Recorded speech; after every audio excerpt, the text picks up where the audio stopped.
disposable income, this might be a good choice from you. Although I don't always recommend those, at least not by themselves. They do have their place.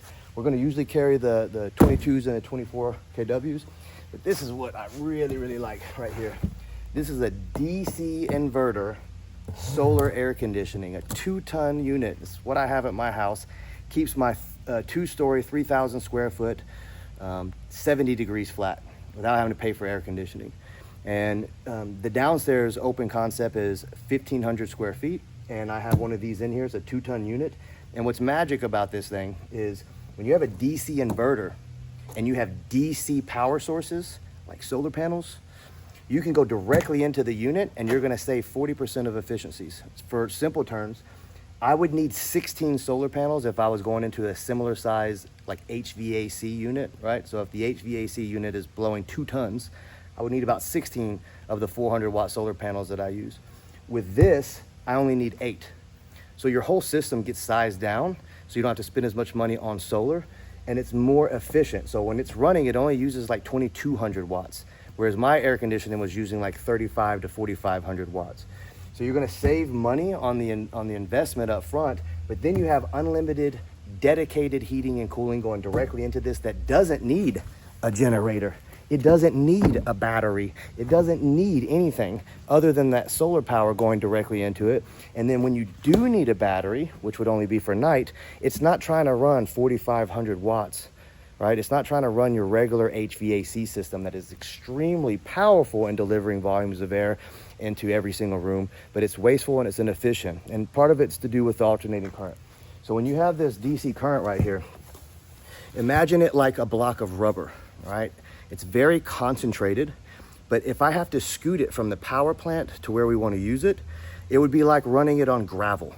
So if you go 30 miles with a rubber eraser rubbing on gravel, you ain't gonna have an eraser when you get there, right?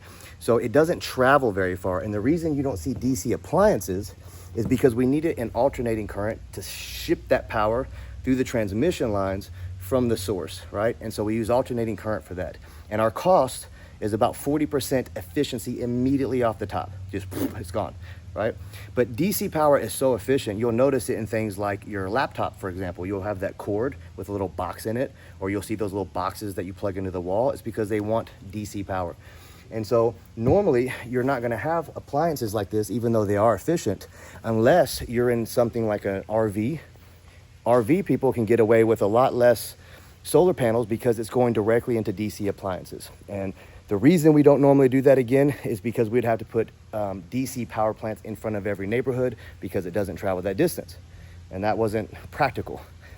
But now we do have DC producing power plants in everyone's yards, right? So now I can take this DC and only go a few feet right into this bad boy right here. And when that happens, okay, when you get that in there, you don't need as much. Only need 8 of those instead of 16. So one of my favorite things right here, if you ever want to see any data on this or how it works, see what temperature my house stays at, let me know and I'll get you some information on it. And if you want to purchase this, you can call me. The great thing about this is it has its own incentive. So you can get up to $2,000 per year that you get one of these DC invertered heat pumps. And that's because the government also knows, or the state of Texas, however you want to look at it, they know that these are super efficient. They know we have grid issues, and that if we can lower down the efficiencies, or excuse me, if we can lower the demand on the grid by doing things like this, it's extremely helpful. Because in Texas, 70% of your consumption is going to come from your HVAC system.